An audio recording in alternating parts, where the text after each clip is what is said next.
بسم الله الرحمن الرحيم. الحمد لله حمدا كثيرا طيبا مباركا فيه. إلا تنصروه فقد نصره الله إذ أخرجه الذين كفروا ثاني اثنين إذ هما في الغار إذ يقول لصاحبه لا تحزن إن الله معنا. He told his friend Abu Bakr, is mentioned in the Quran, do not grieve, Allah is with us. So Allah was with both of them. Cannot mention the hijrah without remembering Ali radiallahu anhu when he laid in the Prophet's bed and covered himself so that they don't know that it is Ali radiallahu anhu, not the Prophet sallallahu alayhi wasallam. And they were standing out there looking through the window and the door and seeing Ali radiallahu anhu sleeping. So he put his life at risk.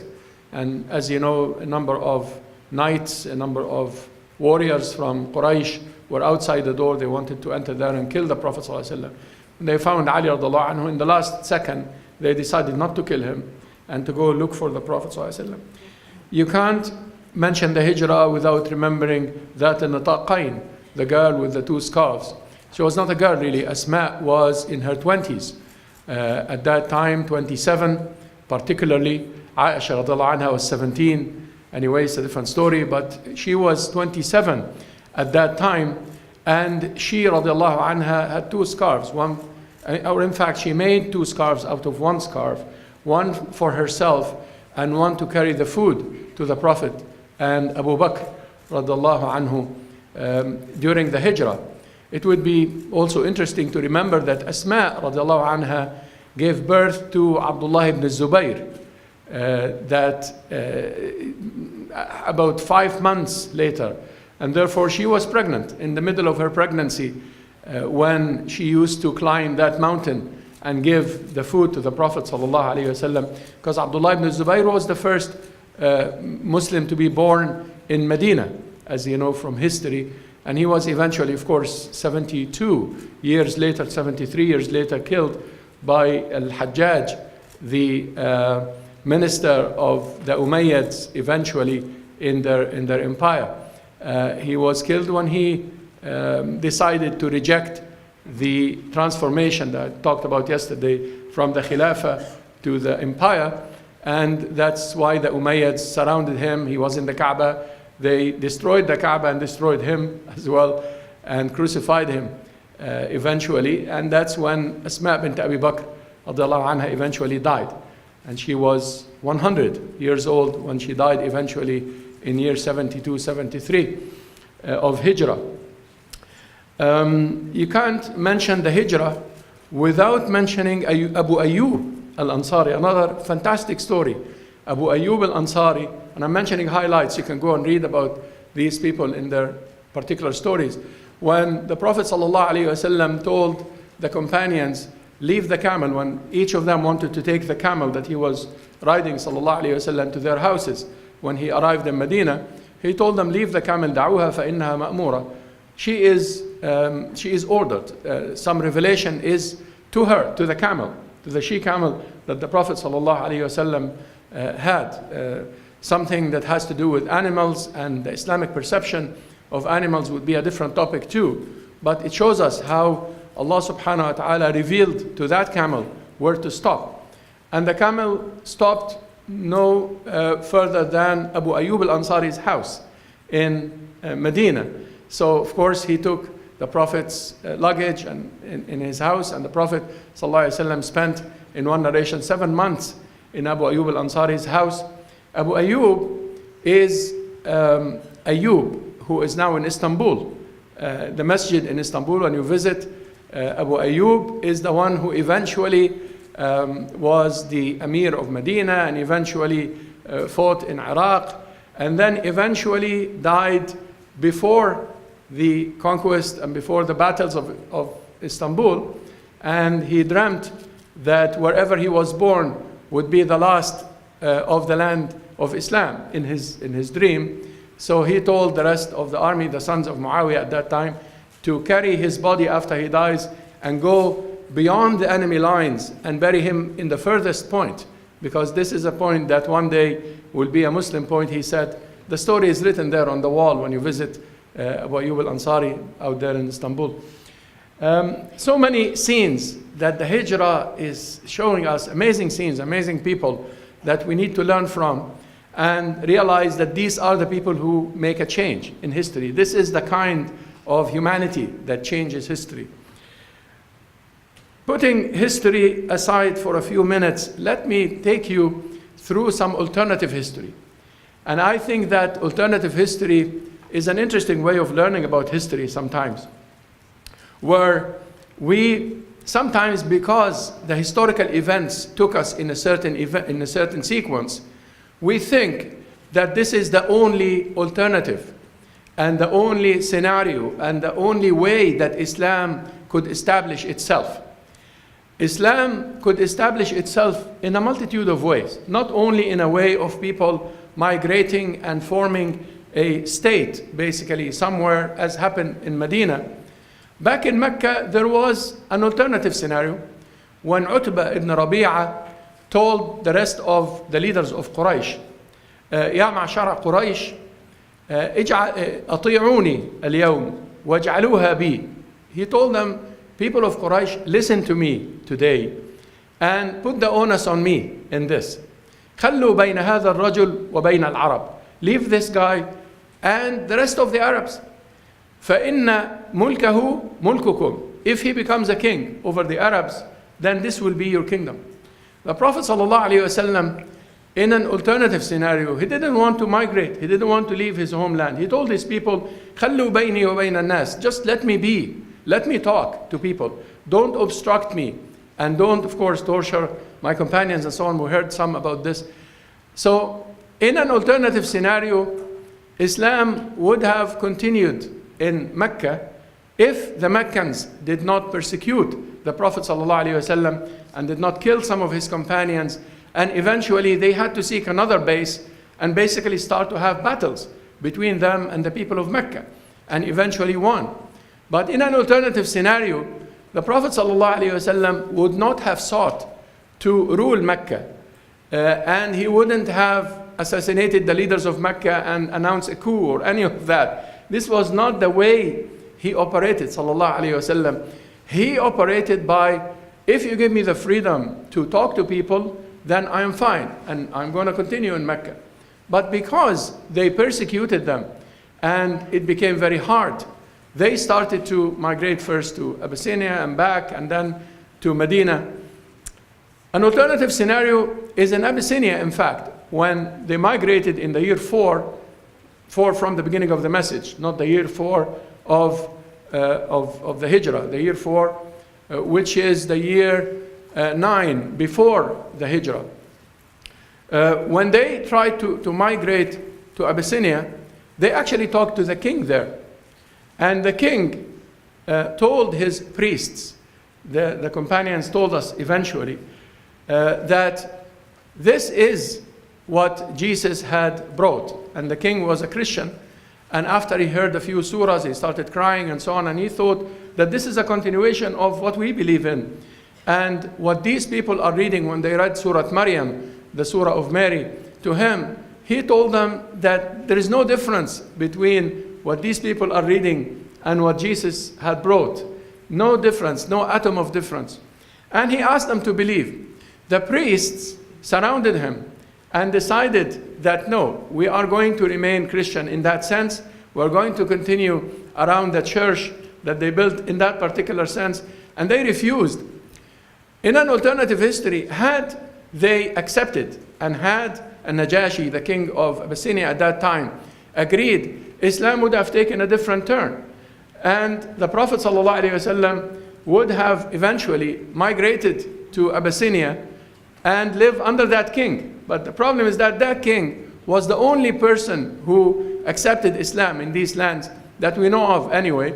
And when he died, the Prophet ﷺ prayed janazah on him.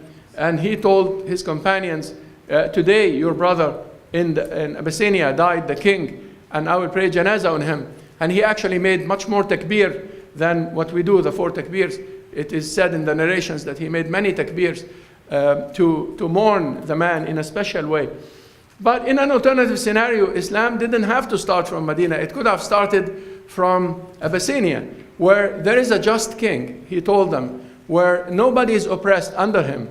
And go live there and see if we can expand to Abyssinia and leave the Arabs who were persecuting us. So this is a scenario.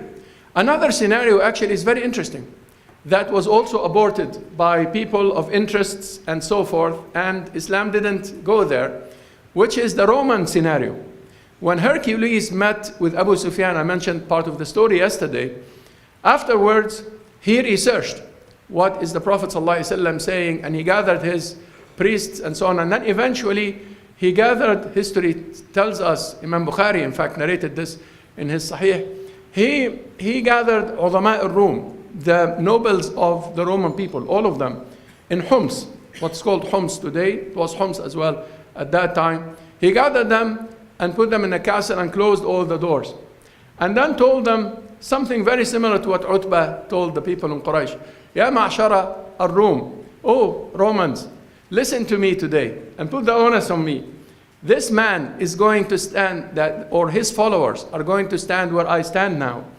And therefore, if you want to keep your kingdom, the Roman kingdom, alive, then join this man. أَلَا أَدُلُّكُمْ عَلَى مَا تُبْقُونَ بِهِ مُلْكَكُمْ. He told them, we are going to fade away if we don't follow this man. And he, Hercules of the time, had enough knowledge and enough perception to understand that. And he told them, if we don't follow this man, we will vanish and our kingdom will end. How about we give him bay'ah, we give him a covenant, and we keep our kingdom and we continue, because this man is truthful and this man is a prophet. Again, the Romans of the time, history says, Imam Bukhari mentioned, that they ran to the doors like zebras fleeing from a patch of lions or something. You know, they really took to the doors and they wanted to escape the whole castle. They found that the doors were closed. So they went back and they wanted to fight with Hercules. That no, we are not going to follow a prophet from Arabia, and we are going to keep the Roman way, the Roman way. So when he found that they're going to kill him or something, he told them, no, I was just joking with you. I was testing you, how reliable you are and how faithful you are to the Roman Empire. So they told him, okay, so we continue, and they continued. In a different scenario, the Romans would have accepted the Prophet ﷺ, and they would have protected him, and Islam would have started somewhere in the north where the Roman Empire was. In an alternative scenario, finally, when the Prophet ﷺ went to Medina, which was destined because of the circumstances. My point here is that Islam is a realistic religion, and Islam is a realistic faith and a realistic drive. Islam is a group of principles and a group of beliefs. Wherever they thrive, they can thrive. And its followers should be open-minded to different options and different scenarios and different ways.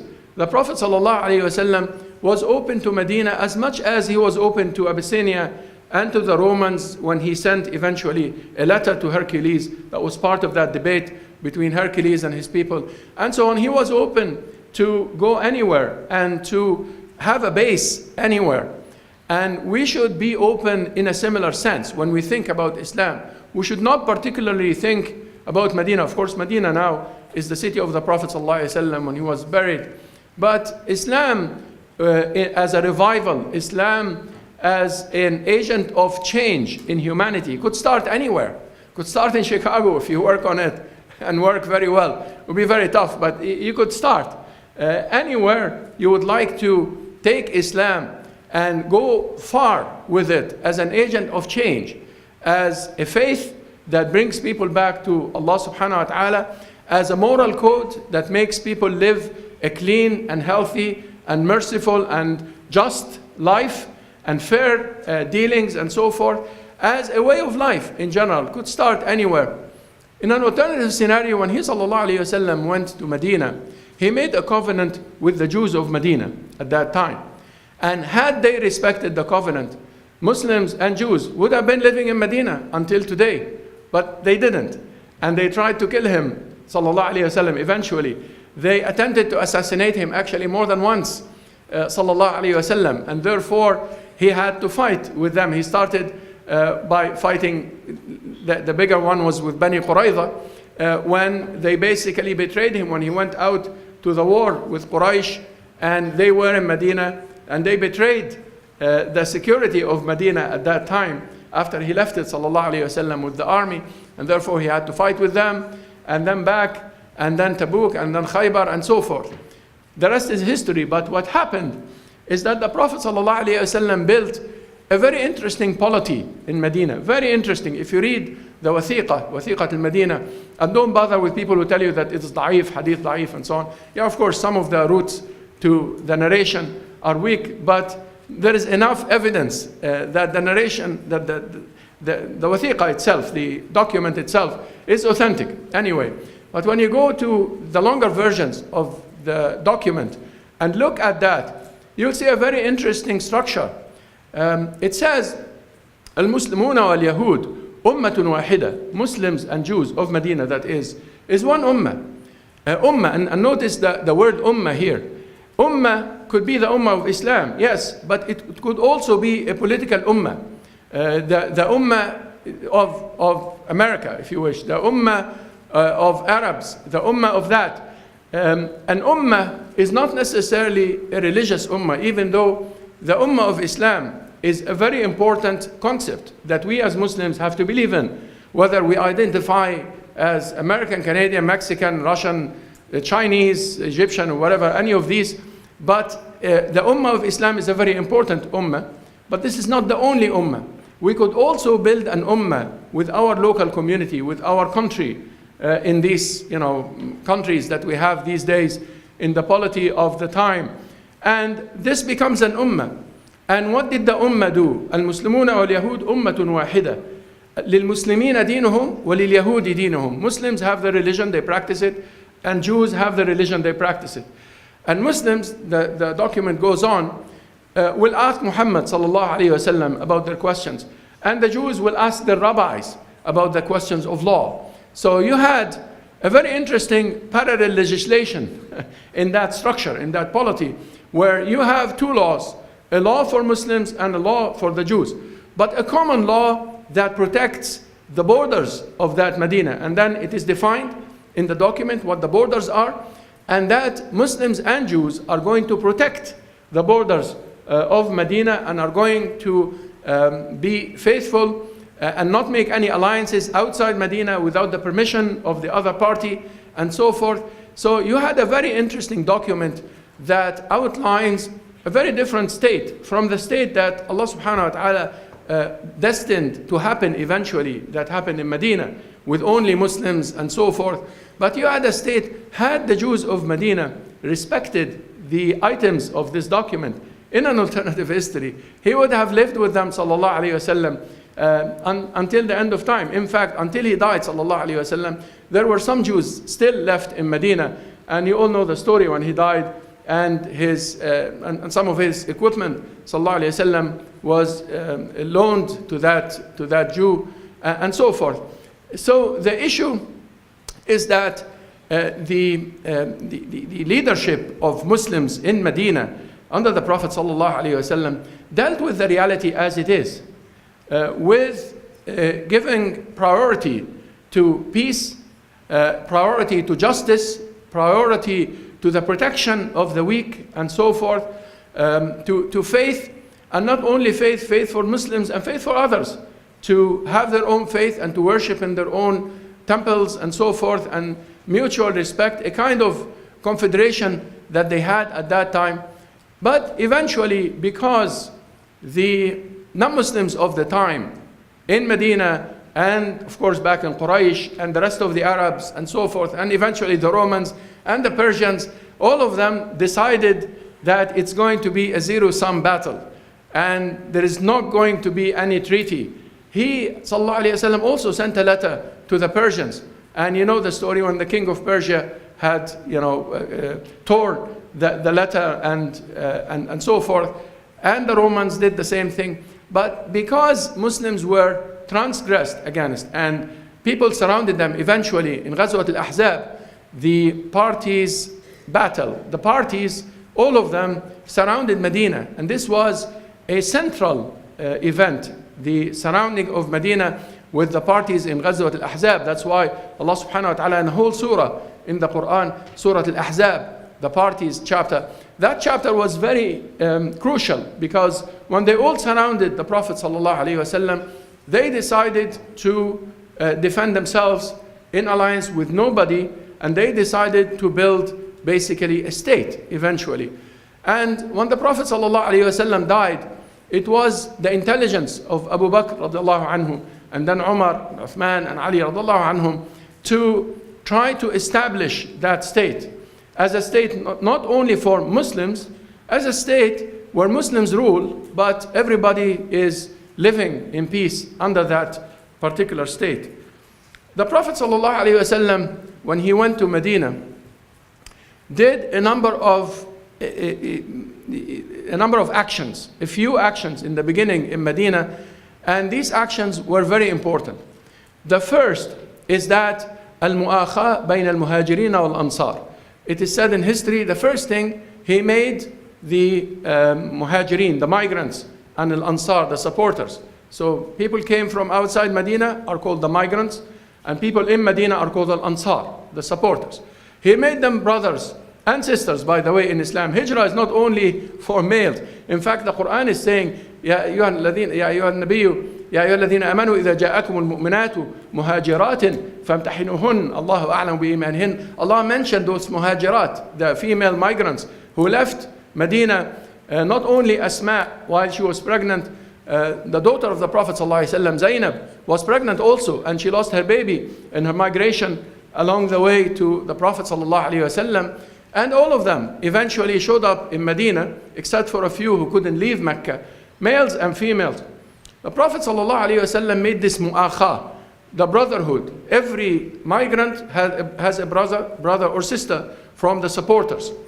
And that was very important, because he ﷺ came to Medina to change Medina. He did not come, yes, he came as a refugee, and he told them that, أَلَمْ أَتِكُمْ طَرِيدًا فَأَوَيْتُمُونِي. Eventually, in one of the discussions he had with them, he told them, I was a refugee and you accepted me. But far from it, he was, sallallahu alayhi wasallam, there, an agent of change. He came to change the face of Medina forever. Yes, despite the alliance that he made with the Jews of Medina and so forth, but he came, sallallahu alayhi wasallam, with the teachings. He came with a lot of benefit for the new society. This brotherhood that he made between the supporters and the migrants, within that process was a process of brotherhood between the supporters themselves. Because when he arrived to Medina, sallallahu alayhi wasallam, the Medina was divided into tribes, and the tribes were fighting, and all sorts of revenge and killing and all of that between the tribes, even of Medina, al-Aws wal-Khazraj, even the supporters. They were themselves divided along the divisions of tribes and so on. So as he was making brotherhood between the migrants and the supporters, he unified the supporters. He unified the supporters. He made peace between al-Aws wal-Khazraj. Sometimes this peace failed along the way, and sometimes they had their quarrels. But he, sallallahu alayhi wasallam, brought good to the society. So it's like, imagine when you come to this society, I'm speaking here to mostly the second generation people, but perhaps your parents or grandparents who came here to this society, it's like coming to this society and solving the problems of this society. Not coming to this society just to live securely and live the life of a refugee only. No, but for the refugee to change the society, to see where the divisions are and to mend them, and where the injustices are and to stand with people who are oppressed, and where the problems of the society is, the moral problems and the social problems and so forth, and to take a stand from an Islamic point of view and mend the society. The Prophet ﷺ, when he made this brotherhood between the migrants and the supporters, he also put rules for the dealings in neighborhoods. What is the neighbor going to give the other neighbor, and the rights of neighborhood, if you wish. If we talk in a in a modern sense. So it's basically the neighborhood, the community ethics, and the community rules that he defined, sallallahu alayhi wasallam. He started, sallallahu alayhi wasallam, to define rules for the market of Medina at that time, how some people were cheaters in the market and so on. And eventually he, sallallahu alayhi wasallam, and the companions had dealt with this problem of cheating in the market of Medina. Monopoly was another problem in that market. So he, sallallahu alayhi wasallam, started to put rules of monopoly that we apply sometimes verbatim today, even though it's a very different planet today. But he decided, for example, that nobody should buy and sell outside Medina, because sometimes people would do that and then come to Medina to raise the prices and so forth, and these kinds of things. So he, sallallahu alayhi wasallam, with the brotherhood between the migrants and the supporters, and between the supporters themselves, and also between the migrants themselves, he started to change Medina ethically. He started to make a different society, a society that is fair and just, a society that deals in an ethical way. He, sallallahu alayhi wasallam, also changed something very important in Medina, which is to make Medina multiracial, multi-tribal, multinational, as we say today, or multicultural. He, sallallahu alayhi wasallam, came to a city where there were three different groups, two Arab groups, Al-Aws al-Khazraj, and the Jews. These are three different races. But he came from Mecca with his followers, with a Roman amongst them, or a number of them, and Persians amongst them, and Africans amongst them, and so forth, and of course Arabs from Quraysh, and Ghatfan, and Qahtan, and Adnan, and all of the divisions that Arabs would recognize. He started a multiracial society, which became the feature of Islam. Islam, you look in any room like this, you will find every race on earth represented in Islam, in a crowd of Muslims. He, sallallahu alayhi wasallam, started that in Medina. And then he did not leave that to the narrowness of the different races, about the superiority of each race above the others. He brought all the races to Medina and told them, nobody is better than nobody. لا فضل لعربي على أعجمي ولا أسود على أحمر ولا أبيض على أصفر. A white man is not better than a yellow man, or the Chinese race, or the Asian race. And a black man is no better than the red man. And Arab, and Ajam, etc., etc. And he, sallallahu alayhi wasallam, made an ethic of a multiracial society that is a society where everybody is equal.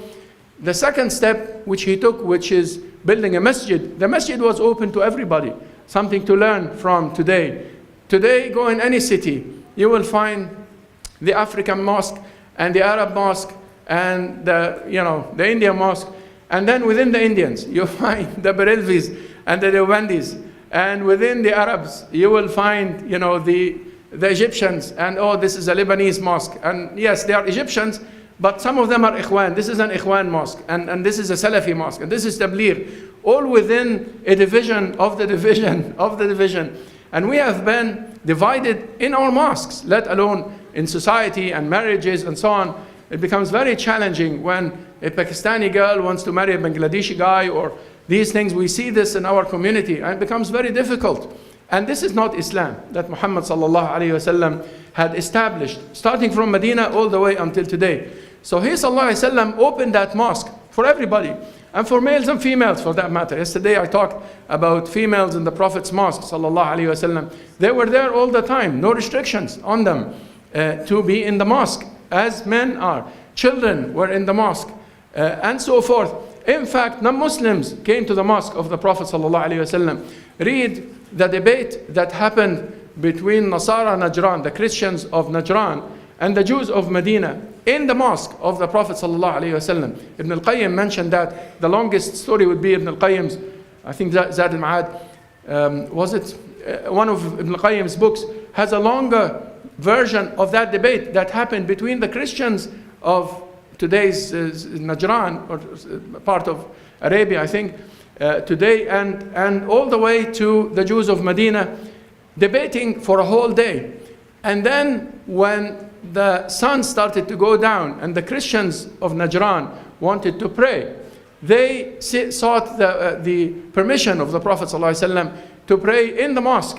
in Medina. So they prayed facing the east, as history tells us, and so on. This is a very different mosque from the mosque we have today, which is basically a church only, like a place to worship and so forth and pray, which is part of the role of the mosque. But the mosque that the Prophet ﷺ built, one of the first things he did in Medina, is a mosque that is a community center. It's not just for worship. A mosque for young and old, men and women, Muslims and non-Muslims, to come and assemble and deal. The only thing that he prohibited in the mosque was trade, sallallahu alayhi wasallam. He forbade people to buy and sell in the mosque. But everything else, wedding parties, أعلنوا هذا النكاح واجعلوه في المساجد واضربوا عليه بالدفوف. In the hadith, he said, announce marriage, make it in the mosque, and play the drums when this happens in the mosque. In the hadith, he is telling us that, sallallahu alayhi wasallam.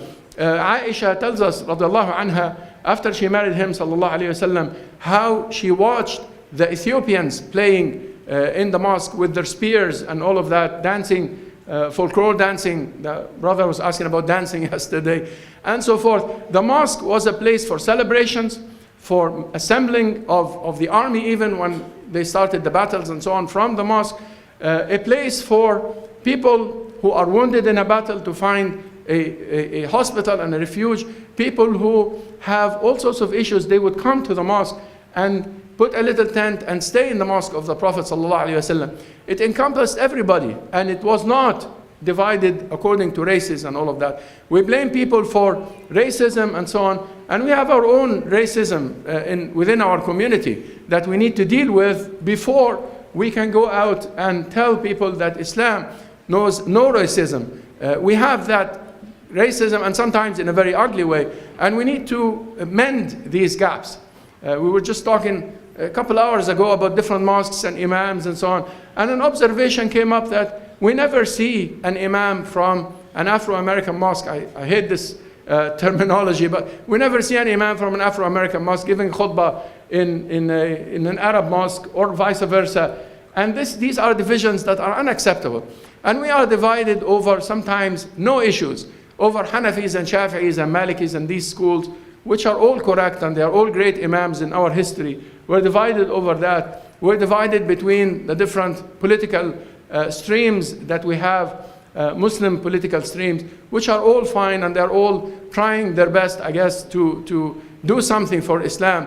With the Hizb al-Tahrir and al-Tabligh and Ikhwan and Sufiya and all of these political groups these days are all dividing us as well. And the mosque of the Prophet ﷺ was not only a mosque for one political group or one race or one gender, it was for everybody. And this is what he did as the center of the community. Building the mosque was not only for worship, building the mosque for this to be a community place at the center of the community. The Prophet ﷺ also did a number of actions in Medina for Medina to start to be independent economically, to be independent politically, not to be ruled by any force outside Medina, and so forth. And eventually, of course, as I mentioned, when the battles happened, Muslims had to defend themselves and eventually had to build their own existence as an independent state at that time. My point from mentioning the alternative scenarios is that the scenario that happened in Medina, other than the principles that are universal, is not the only scenario for Islam to flourish. We could be creative about how Islam could flourish anywhere, in any land. And migration from one land to another is part of Islam. Read the Quran, you will find the word hajara yahjur, وَمَنْ يُهَاجِرْ فِي سَبِيلِ اللَّهِ يَجِدْ فِي الْأَرْضِ مُرَاغَمًا كَثِيرًا وَسَعًا. Those who migrate for the sake of Allah. Many places in the Quran. It's an Islamic concept. Why? Because the land is the land of Allah. The concept of the land of Islam and the land of war is a concept that the fuqaha eventually developed to deal with some legal questions.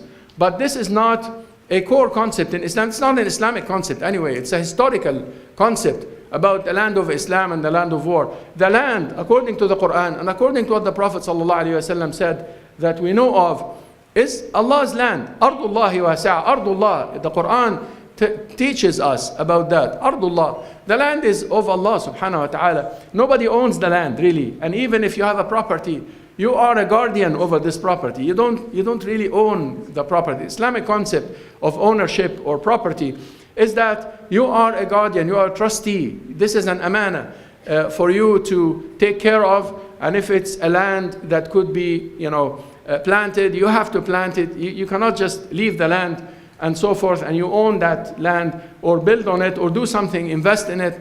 The land is the land of Allah subhanahu wa ta'ala.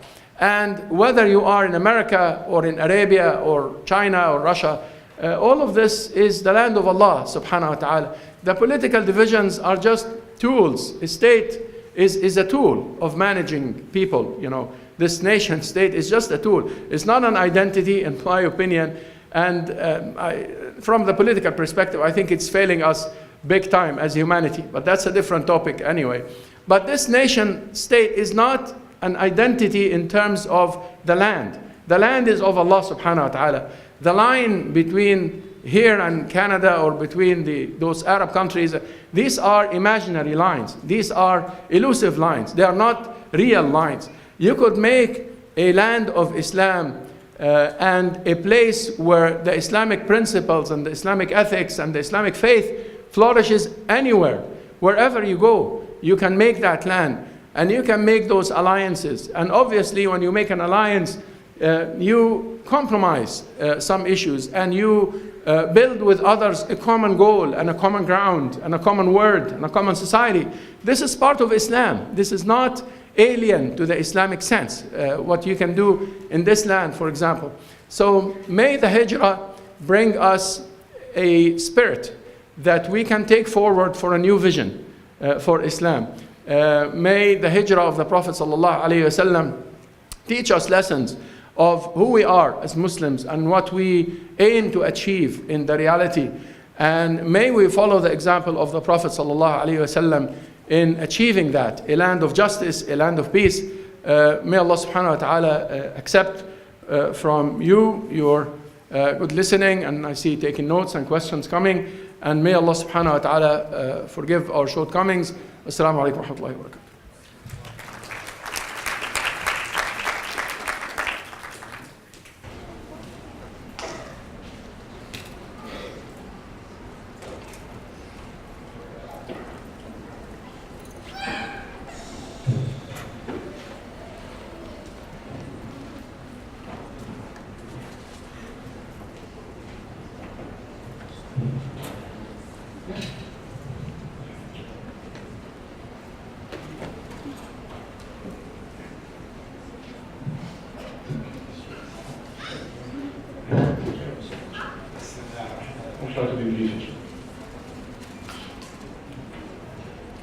American Muslim youth are leaving Islam left and right. Is it better to migrate to Muslim lands in order to protect our deen and that of our future generations?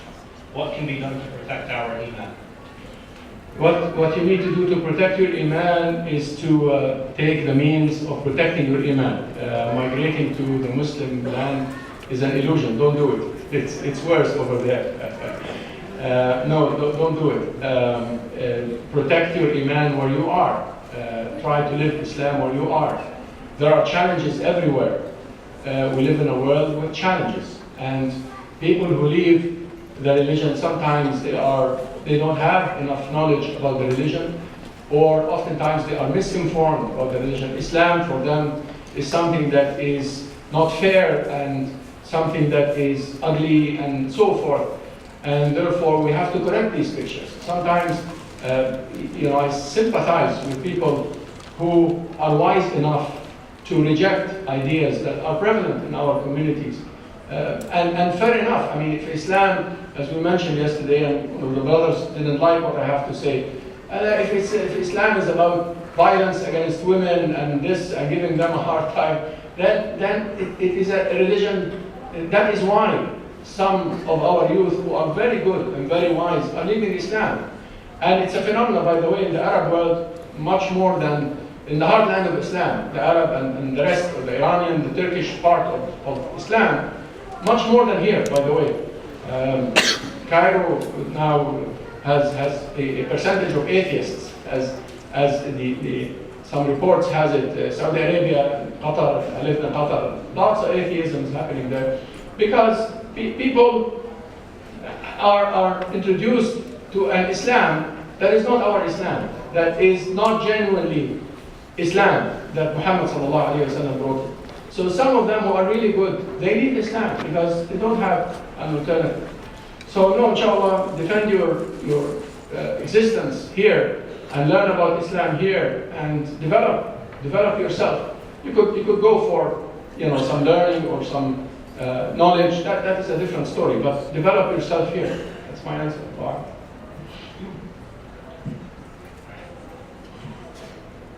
Here's actually a question that I've always wondered too. Sure. So when the Muhajirun came, there's a story, I don't know which Sahabi it is, who told Abdullah bin Abdurrahman ibn Auf, I'm sorry. Mm-hmm. Here's my wealth, here's my everything, and he said, and I have 2 women, I'll divorce one, you can have the other. This truly bothers me, treating women like property. Did this really happen? I don't know if it happened or not, but I'm sure if this had happened, it's not in the picture that our brother or sister imagines. He's not going to tell her, okay, you go here and then you go here. It's not like that. I mean, he told him, my brother, you are here, and so forth. He told him, I have 2 wives. Each of us could have one. And in fact, the answer was from Abdurrahman ibn Auf. He told him, no, la. Don't do that. I mean, don't go that far. You see, Arabs are generous, but they don't mean what they say sometimes. They tell you, well, I give you my house and I give you my car. No, don't do. So from that perspective, I read this hadith. Again, any narration, you really don't know whether it's happened or not. It's quite a famous narration. So probably happened, but in that sense, I'm telling you. Not that he's going to tell her, okay, you go with this guy, and she cries, and no, it's not like that. This never happened in our history in Medina. Would it be correct that one of the reasons why Allah might have chosen to send the message of Islam among the Arabs was because they did not have a well-defined political structure? Yes, I think so. I think Allah chose the Arabs because of a number of reasons. If I may think, Allahu a'lamu haythu yaj'alu risalatahu, he said in the Quran, Allah knows where he sends his message anyway. But you can reflect that Arabs did not have a particular dynasty, did not particular political structure. The dynasties and so on had their own limits. That's why the Persians ended up rejecting Islam, the Romans ended up rejecting the Abyssinians. They couldn't accept it within the dynasties. I think Arabs too didn't have a structure of civilization. They had a high civilization of linguistic expression, really, more than something in the material, in the institutions. And that's why Islam developed from a blank page in terms of institutions and all of that. But in terms of language, Arabs had a very high status of language. They were the most developed nation in terms of language. And as you know, Arabic is the richest language that we even know today, with multiples of words of any other language that would be under a million words. Arabic would have 13 million words and above. And Allah subhanahu wa ta'ala, part of His miracle to send the Quran in the language of these people who are very advanced, linguistically speaking, for them to be shocked with that. I explained some of that yesterday. So yes, there is a reason. I think Arabs also are good fighters. When Islam started to rise and the world started to surround it in order to kill all Muslims, they were able to fight back, basically, to defend themselves, I mentioned. It's not a transgressing religion by any means. The Quran says, وَلَا تَعْتَدُوا إِنَّ اللَّهَ لَا يُحِبُّ الْمُعْتَدِينَ. Do not transgress. Allah does not accept, Allah does not endorse transgression. So yes, but they needed to defend themselves when the whole world came and surrounded Medina and wanted to kill everybody in Medina. So this was one of the wisdoms, I think, too, for that matter. How do you answer people who think that we're sinning by living with the kuffar? Is the hadith al-aish bayna authentic? Well, that hadith, yes, it is authentic. The Prophet ﷺ said, أنا بريء من كل مسلم يعيش كل مسلم بين ظهراني المشركين. Different narrations. This was in the context of a battle where some Muslims lived amongst the enemies of that time. And there was a battle, and some Muslims were killed, let's say with crossfire. Like in the middle of the battles, some Muslims were killed. But they were living on the other side of the battlefield. So the Prophet ﷺ said that people who were living on the other side of the battlefield, I cannot pay compensation for them. They asked him to pay a ransom or a compensation for those who died in the battlefield while they were behind the enemy lines.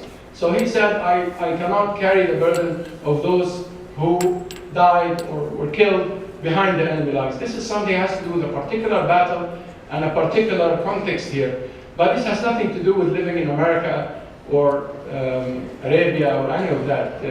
As I mentioned, the land of Islam is a historical concept. It's not really a concept that is part of Islam. And you could have a land of Islam here if you live Islam freely and practice Islam to a good extent.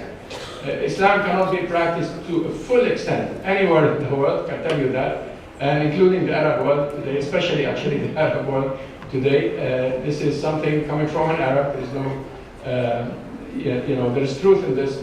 So if you practice Islam here and you are free to develop as a community, then this is the land of Islam for you. The fuqaha in the past, even when they discussed the land of Islam, they said if one person lives in a certain land where the majority are non-Muslims and he or she can practice Islam, then this becomes a land of Islam because of that. It's not about a majority or minority. The majority and minority is a political factor here. But Islam is not a political question. Islam is a faith. And you can live Islam anywhere. And still people are asking whether you can live in the West. I mean, no, that is gone. The question is no longer valid. And hopefully, inshallah, with the eventual demise of the Salafiyya, we are going to have less of this question. It was a question that was initiated by some Salafi scholars a few decades ago. It had its political roots back in the Arab world. But the Arab world now has left these ideas to die. They no longer fund them, So it's hopefully there will be a change in that kind of thinking. Is the narration that Ali ibn Abi Talib stated about the Prophet at the night of the Hijrah a weak narration?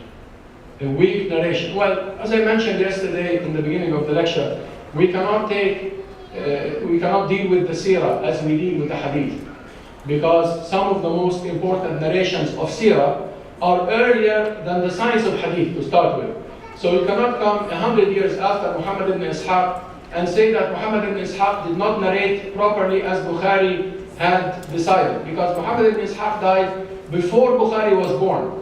So whatever you have in the books of seerah, take them as they are. Perhaps make the Quran, as I mentioned yesterday, a guide for you to verify what is there in the seerah. If anything contradicts with the Quran, then you can reject it, because the Quran is fixed. But you cannot really apply the rules of hadith on the seerah.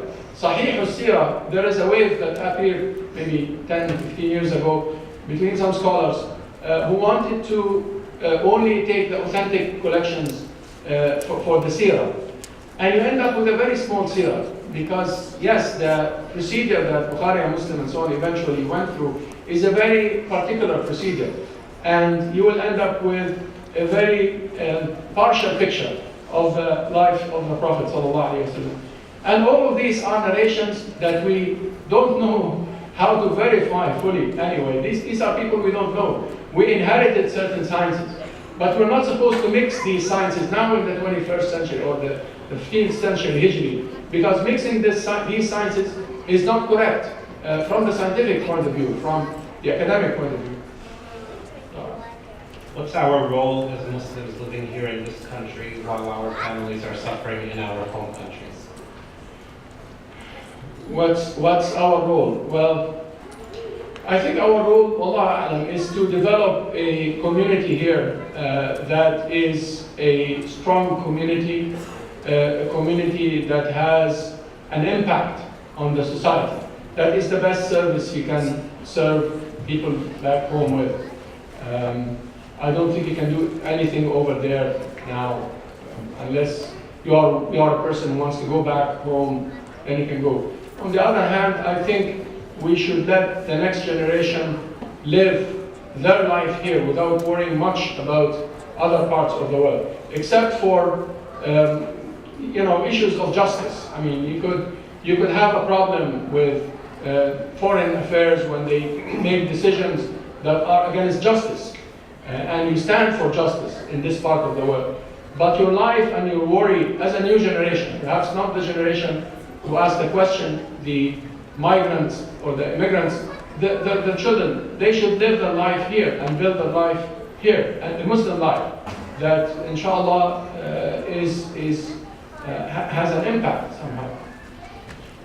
How do you make hijrah to Allah? You make hijrah to Allah subhanahu wa ta'ala in your heart. The hijrah to Allah is not a journey you take. If you think that by going to a desert or a different land or a different whatever, you are going to make a hijrah to Allah, you are following an illusion, really. The hijrah you can make now in your heart by deciding certain things, leaving certain things. Yes, sometimes it's good to change your environment if the environment is really bad or is really pushing you into wrong things and so on. But the hijrah to Allah subhanahu wa ta'ala has no place other than your place. And you, as one of the great Sufi Imams said, stay away from your nafs, from your let's say evilness. Stay away from your evilness by one step, and that is better than traveling 1,000 miles to seek anything else. So all you need is to leave your evil part and stay away from it as much as you can. That's And the hijrah to Allah subhanahu wa ta'ala, the main tool is the Quran. Again and again, I will repeat that. And I'm not Qurani as brothers. I believe in the Sunnah, of course, and in the fiqh, and I teach these things. But I'm saying that the Quran is the only tool that will take you closer to Allah subhanahu wa ta'ala. And anybody who teaches you about the Quran, not just the tajweed, meeting brothers, mashallah, there is a competition, and it's great to be hafiz. But it is more important than being hafiz is to be fahim, is to understand. And a fahim al-Quran is more important than hafiz al-Quran. And this is not what I said. The Prophet ﷺ said that the faqih is more important than the abid. That somebody who memorizes is less significant than somebody who understands. So the Quran, if you understand it, you live with it, and make it impact your life, it will really make a difference in your life. And don't worry about not knowing Arabic. You can use the translations, but I think it's very easy to learn the Arabic language. And as we learn the languages of the world, everybody, and it's very important that we keep our relationship with the Quran. The Prophet ﷺ said the Quran is like a rope. One end of it is in your hand, and the other end is in the heavens. This is the Quran. This is the message that the Prophet ﷺ had followed himself. Let's do one more quick question.